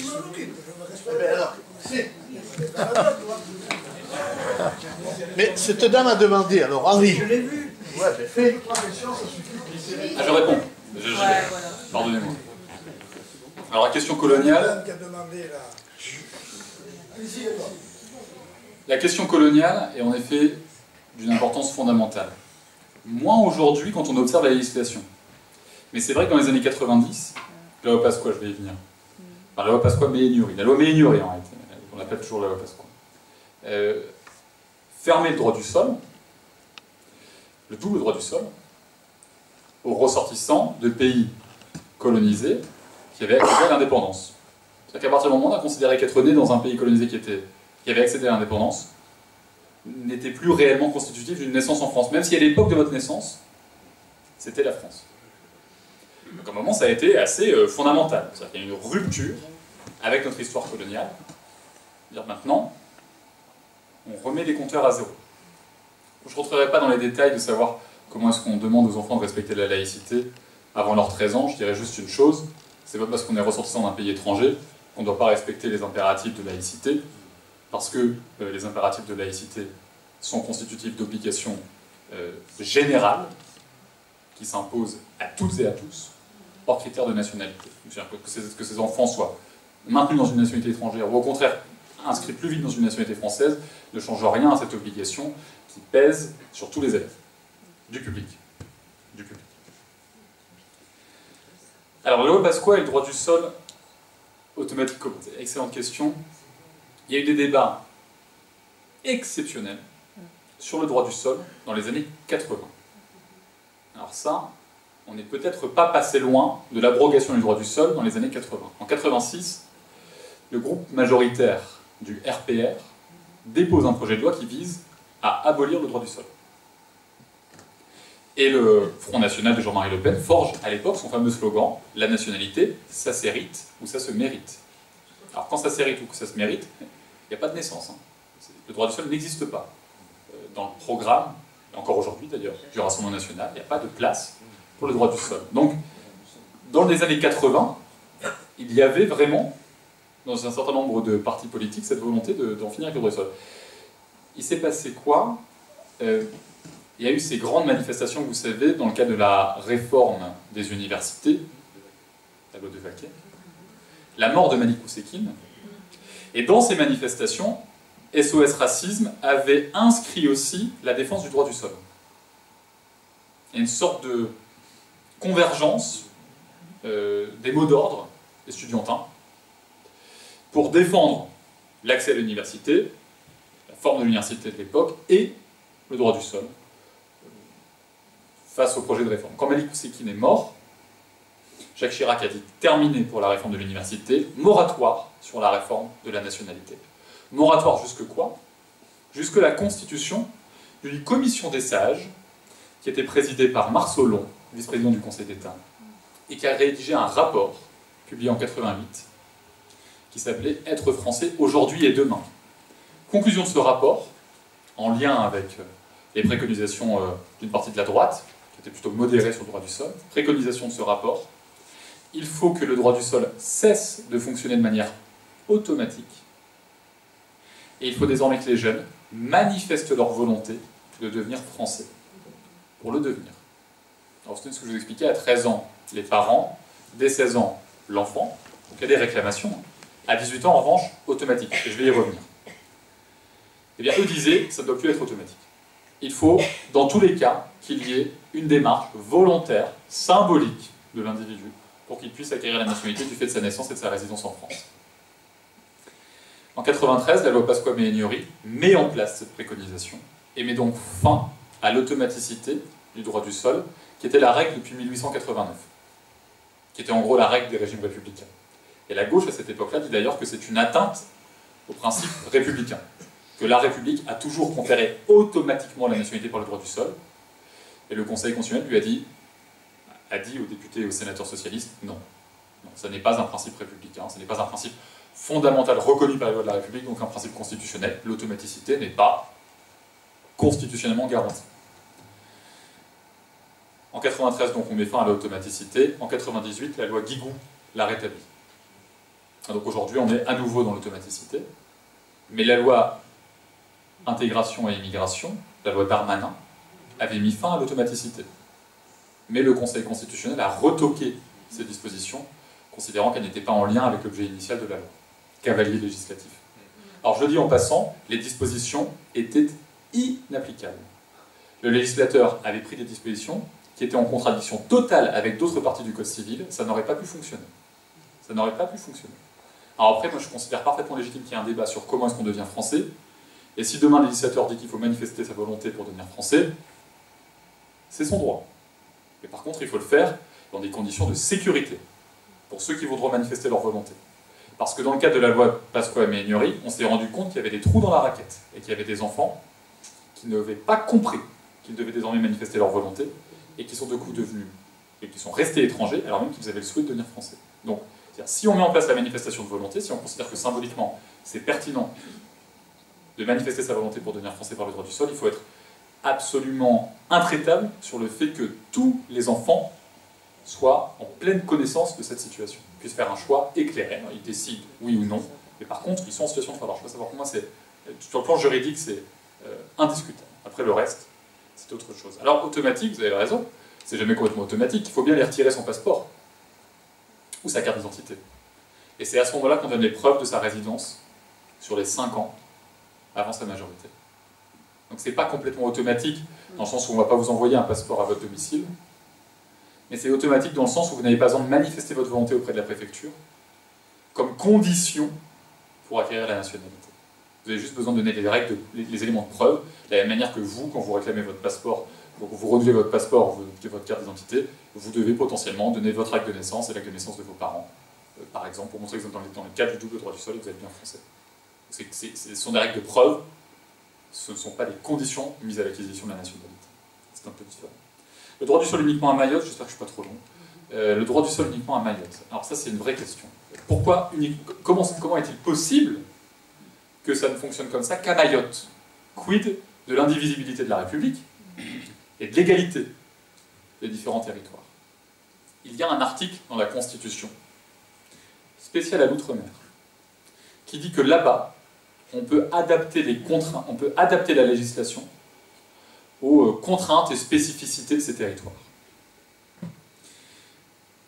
Et le Parlement a dit que il y avait à Mayotte des flux migratoires tellement importants qu'il y avait du coup une spécificité de ce territoire et qu'il fallait adapter le droit du sol pour y répondre. Oui, mais, à mon sens, l'argument est complètement erroné. Les flux migratoires ne sont en aucune manière causés par le droit du sol. Donc adapter le droit du sol pour répondre à ces flux migratoires me semble être une erreur fondamentale sur le plan juridique. Alors il se trouve que j'ai envoyé des écritures au Conseil constitutionnel en 2018, mais qu'il ne m'a pas écouté sur ce point. Mais je vais dire quelque chose d'important ici, pour faire le lien, après on prend d'autres questions, je ne vais pas être trop long. Ça n'est pas pour rien que lorsqu'il s'agissait d'abroger le droit du sol à Mayotte, il s'agissait plus de passer par la loi. Je pense que le Parlement et le gouvernement ont bien compris que adapter un petit peu à Mayotte, ça pouvait se faire par la loi, mais que le jour où vous vouliez supprimer le droit du sol à Mayotte, on allait au-delà de ce que permettaient les spécificités du territoire mahorais, et que la seule manière de procéder, c'était de changer la Constitution, parce qu'autrement, vous violiez la Constitution, l'indivisibilité de la République, c'est certain. Enfin, c'est certain. C'est aussi certain que peut le dire un professeur de droit face à une décision potentielle du Conseil constitutionnel, mais aussi ce principe constitutionnel républicain qui fait que le droit du sol, sans doute, a une place dans notre législation. Et que sans doute, je le tiens de l'étude un peu fine des délibérés du Conseil constitutionnel, il y a 25 ans, on a accès aux délibérés, aux discussions des juges, et pas d'Inter à l'époque, et d'autres ont sous-entendu que le droit du sol pourrait avoir une valeur constitutionnelle. Et que le jour où vous abrogiez le droit du sol, eh bien ce serait peut-être contraire à la Constitution. Ça ne veut pas dire que vous n'avez pas le droit d'abroger le droit du sol. Attention, hein. Ça signifie juste que si vous voulez abroger le droit du sol, vous devez sans doute passer par la Constitution, et pas par la loi ordinaire. Et donc sans doute que le jour où on voudrait abroger le droit du sol à Mayotte, ce ne serait pas absurde de passer par la voie constitutionnelle, et je pense que c'est pour ça que le gouvernement choisit d'orienter, à l'époque, son projet de loi comme ça. Et que si vous vouliez un autre jour abroger le droit du sol pour toute la France, il faudrait sans doute aussi passer par la Constitution, parce qu'à mon sens, ça n'appartient pas au législateur ordinaire, c'est trop important pour passer par la loi ordinaire. Oui, merci pour toutes ces précisions. Jusqu'à présent, donc, vous avez abordé donc, le cas français, donc, qui, de mon point de vue, est un cas relativement, on va dire, simple et facile, parce que, bon, d'une part, il y a un État unitaire, et il y a, on va dire, dans la très grande majorité des cas, voire la quasi-totalité, coïncidence entre la nationalité et la citoyenneté. Mais ce n'est pas forcément le cas partout. Vous avez cité quelques exemples de droits comparés aussi, mais qui sont quand même relativement aussi simples, on va dire.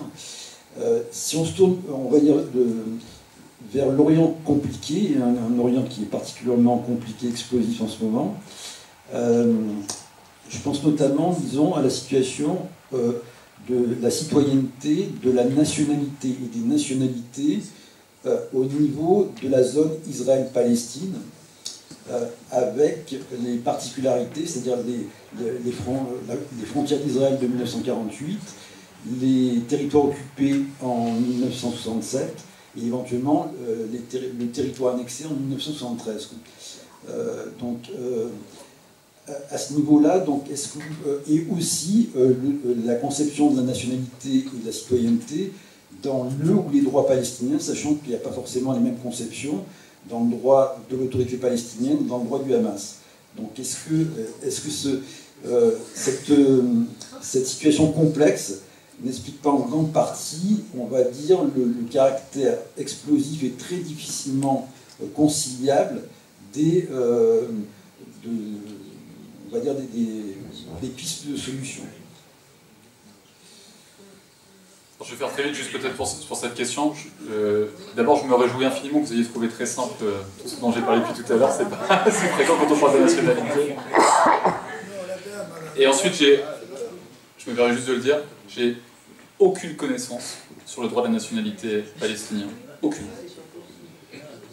Et j'ai très peu de connaissances sur le droit de la nationalité israélienne, si ce n'est que le droit de la nationalité israélienne, il a une spécificité, à la condition de faire son aliyah, c'est-à-dire de revenir s'installer, enfin de venir s'installer sur le territoire israélien, vous avez le droit d'acquérir la nationalité de l'État israélien. C'est une forme très simplifiée, ouverte sur un critère confessionnel d'acquisition de la nationalité.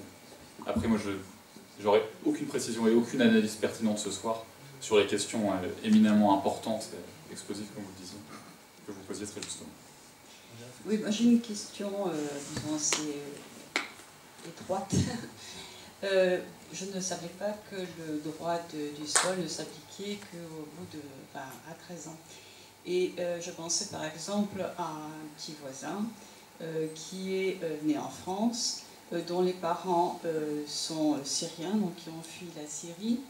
Et tout d'un coup, je me suis dit, mais alors s'il a eu besoin d'une carte d'identité ou d'un passeport, alors il est censé être syrien, mais il est quoi? En fait, est-ce qu'il est vraiment syrien? Il est apatride? Il est quoi jusqu'à ces 13 ans? Voilà, c'était ma question. Oui, ça rejoint un petit peu, je reviens sur la nationalité et la protection qu'elle confère, que vous avez évoqué en début de conférence. Et je voulais demander quelle était la protection d'un réfugié politique, par exemple, qui a dû fuir son pays pour cause X d'obscurantisme ou de guerre. De qui dépend-il, entre guillemets, et par qui serait-il protégé? Et d'autre part, j'aurais voulu aussi poser la question de migrants. Si j'ai bien compris, donc à partir du moment où un migrant prend date à son arrivée sur le sol français, est-ce qu'au bout de 5 ans, il serait automatiquement français? Voilà. Donc, et indubitablement français. Ou bien, là encore, il y aurait d'autres conditions supplémentaires. Voilà, je vous remercie.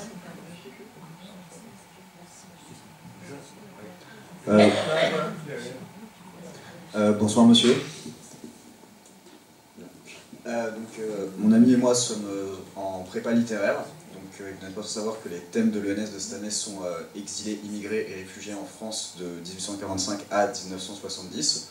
Donc les questions de droit du sol, droit du sang rentrent complètement dans les thématiques de notre programme. Et donc vous avez très justement dit que les préoccupations de nationalité en fait émergent en 1851, donc après liées aux considérations, liées au vote, restauration de la racine démocratique, et qu'avant c'était des questions dont l'État ne se préoccupait pas forcément.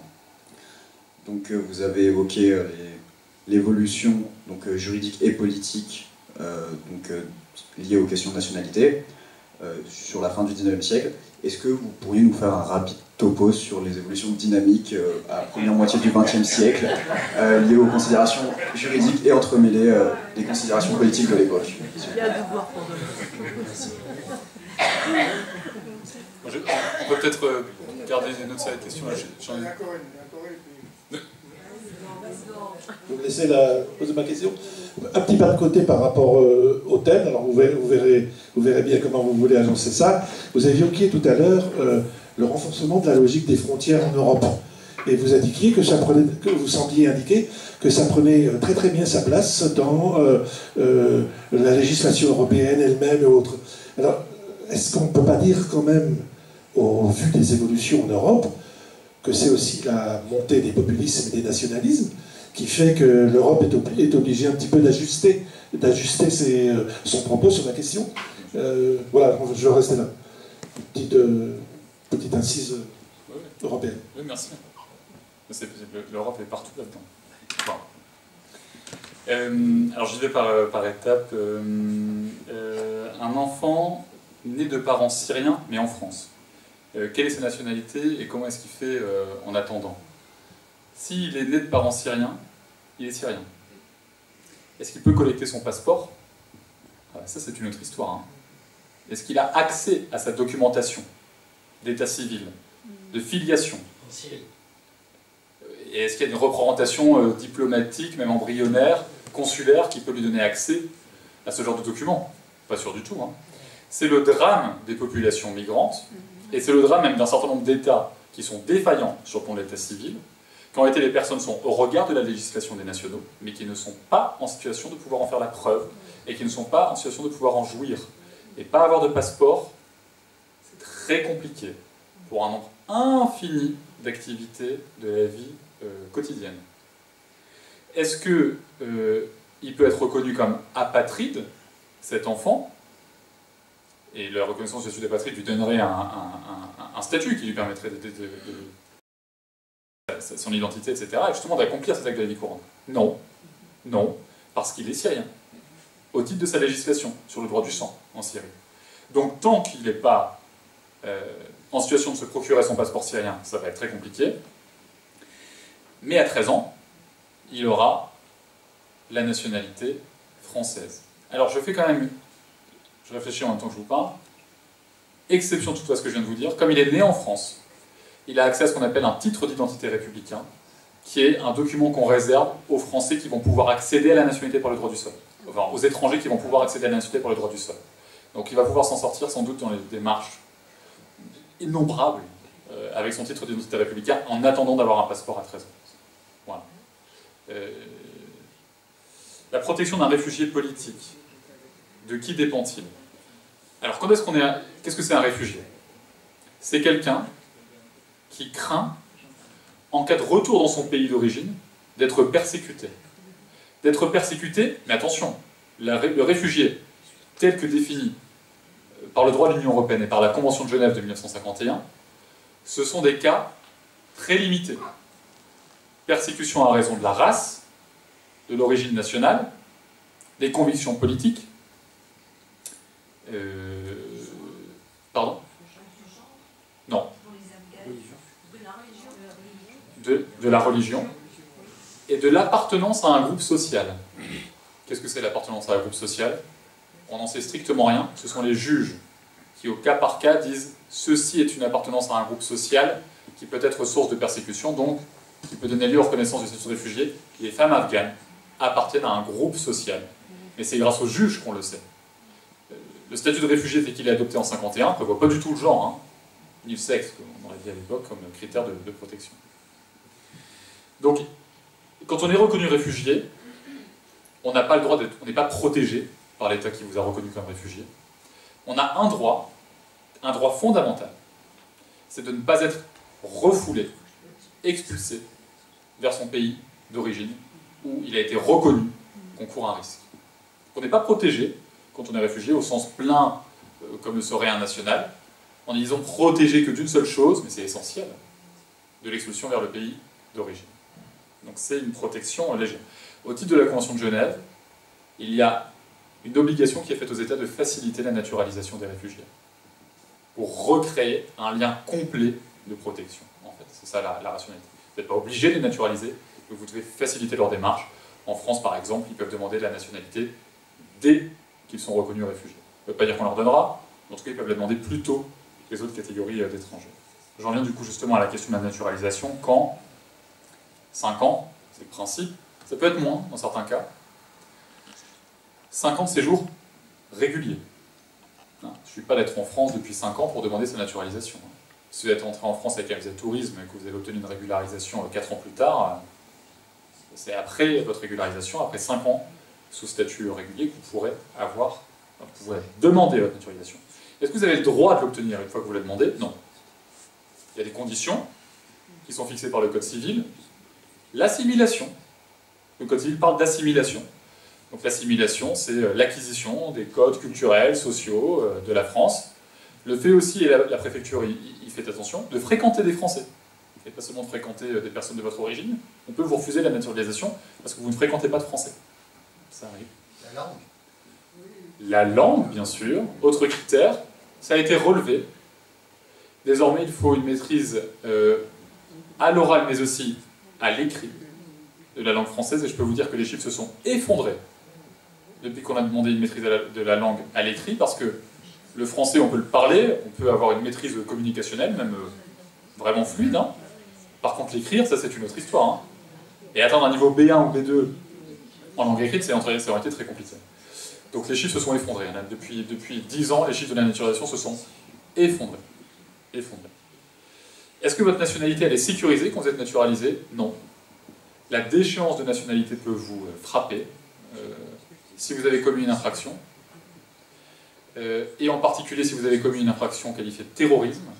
Il y a un délai glissant qui peut courir jusqu'à 30 ans à la suite de votre naturalisation, pendant laquelle l'administration pourrait décider de vous retirer la nationalité. Donc non, les naturalisés ne sont pas sécurisés dans leur nationalité, comme le sont les Français de naissance. Et ça, c'est une différence fondamentale. D'ailleurs, François Hollande, en 2015-2016, par son projet de réforme, voulait mettre à égalité. Encore une fois, vous voyez bien, l'égalité, c'est pas toujours dans un sens progressiste, hein, mais voulait mettre à égalité les Français de naissance et les Français dits par acquisition sur la capacité à perdre la nationalité à la suite de la commission d'actes de terrorisme. Ça n'a pas été fait. Alors vous qui êtes en prépa littéraire, je suis ravi de vous annoncer que j'ai écrit un chapitre dans un manuel qui va sortir chez Atlan, qui porte exactement sur la question, qui épargnera peut-être un topo trop rébarbatif. Il y a une dynamique fondamentale qui arrive au début du XXe siècle. Je pense qu'il est important de parler.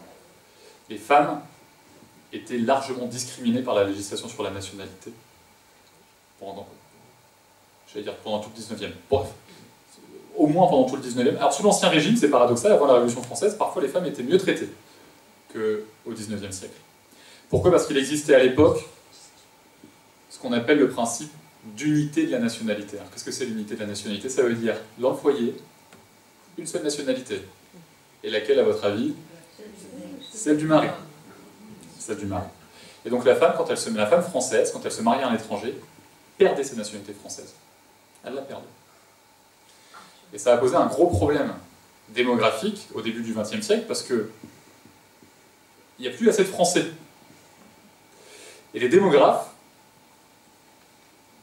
font une alliance de raison avec les féministes et se mettent d'accord pour changer la législation française de telle manière à ce que les femmes françaises ne perdent plus la nationalité quand elles se marient avec un étranger, et que même, mieux que ça, elles la transmettent à leurs enfants, et qu'elles la transmettent même à leur mari. Donc c'est une sorte d'alliance de raison qui a permis de faire progresser la cause féministe à l'époque, qui va reculer un peu en 1945 avec le Code de la nationalité qui est adopté par les institutions du gouvernement provisoire de la République française. Léger recul de la place de la femme dans le droit de la nationalité. Et en 1973, grande réforme qui met en totale égalité les hommes et les femmes. Il faut attendre 1973 quand même. Et Jean Foyer, un grand juriste, professeur de droit ministre à l'époque, il dit « Ces inégalités sont les dernières verrues du Code civil qu'il faut brûler ».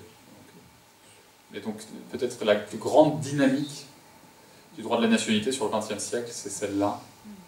C'est la question de l'égalité entre les hommes et les femmes. Et bien sûr la question coloniale, mais elle s'étire plus loin. C'est compliqué, les dates du concours sont compliquées. 1851, 1986, c'est pas des bonnes dates pour la nationalité. Moi, je viens un mal de chien écrire mon chapitre, parce que tout commençait avant et tout finit après. Bon, j'ai quand même écrit quelque chose. Je donnerai la réponse. Plus de questions? On termine. La question sur l'Europe est passée là. Oh, pardon. Excusez-moi, monsieur, je l'ai noté sur mon autre feuille. la question ou pas? Oui, excusez-moi. Donc, la question, c'était juste une précision sur quid de la... Je sais pas, à moins que vous l'ayez évoqué, que je n'ai pas suivi. Quand quelqu'un n'a plus de nationalité, est-ce que, pour une raison en général politique, est-ce qu'il y a quand même des modalités d'acquisition de la nationalité française quand on n'a plus de nationalité de notre pays, de notre nation? Et pas forcément de la nation. Ouais. Alors sur l'Europe, merci, pardon, mille excuses. Renforcement des frontières en Europe à la faveur du populisme et du nationalisme. Le climat en Europe n'est pas celui d'il y a 20 ans. C'est sûr et certain. Dans les années 2000, il y a un article qui est sorti sur la question de la nationalité qui disait « L'Europe va devenir une terre absolue de droit du sol ». On va bientôt avoir un droit du sol généralisé à toute l'Europe, parce que l'Europe va devenir une terre accueillante pour les immigrés, et qu'elle va les intégrer dans tous ces mécanismes. Ça n'est plus si certain aujourd'hui.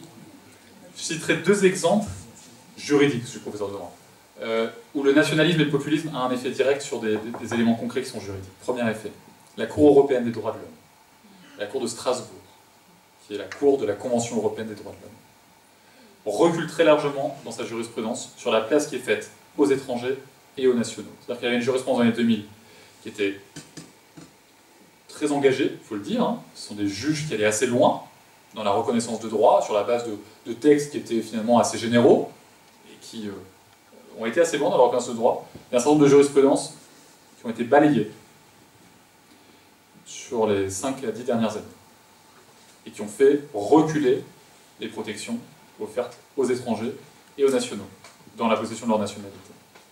Puis un deuxième exemple, je fais le lien parce que je travaille sur ça en ce moment. Malte vend sa nationalité pour 700 000 €, je vous en ai parlé tout à l'heure. La Commission et le Parlement européen s'en sont un petit peu offusqués. pardonnez du peu, quand elle vend sa nationalité, Malte, en réalité, ce qu'elle vend, c'est la citoyenneté de l'Union. Elle ne vend pas sa nationalité pour que les gens viennent s'installer chez elle.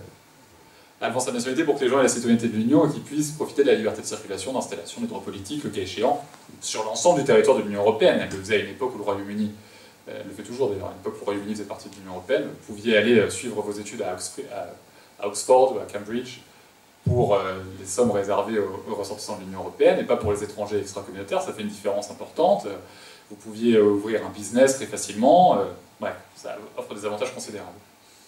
Moi, j'étais de ceux, quand la Commission a saisi la Cour de justice de l'Union européenne, il y a 3 ans, qui disait « Vous inquiétez pas, la Cour de justice, c'est sûr et certain, va dire à Malte que c'est contraire au droit de l'Union européenne. » Ça n'est pas possible de faire ça.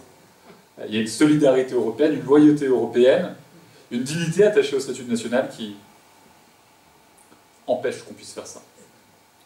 L'avocat général, qui est un membre de la Cour de justice et qui se prononce sur la solution, qui donne une opinion qui bien souvent sera suivie par les juges, a rendu ses conclusions il y a 2 jours. Il a dit « La nationalité est un domaine trop sensible pour que l'Europe s'en mêle. »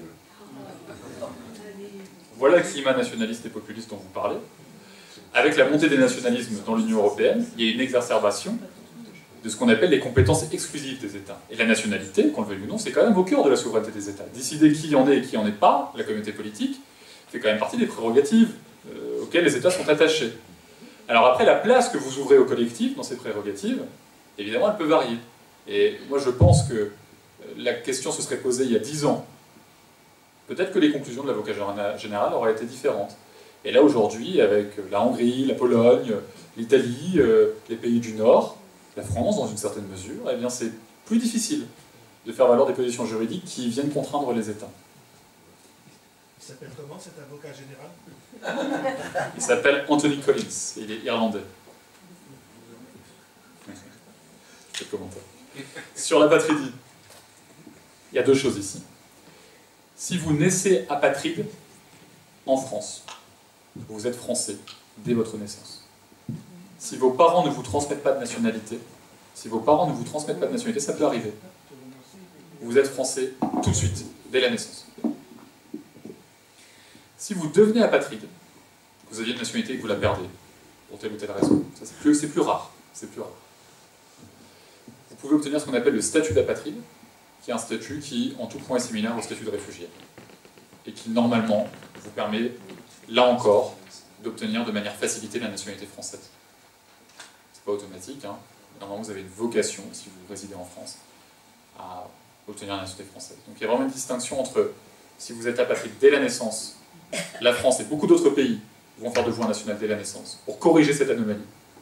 Et si vous devenez apatride, là, il y a un correctif qui tient plutôt du statut de réfugié. Voilà, nous vous remercions parce qu'on a pu... Vous avez respecté le temps. On doit libérer la salle à la fin de temps. Je vous remercie de votre prestation. Certainement, on vous sollicitera. Voilà, parce que tout le monde a apprécié. Je vous rappelle que jeudi prochain, on a une conférence sur la révolution des œillets au Portugal par Gérard Filoche, dans cette même salle. Le 25 octobre, on fait un hommage à Ben, l'artiste de Nice, avec plusieurs artistes de notre département qui seront présents.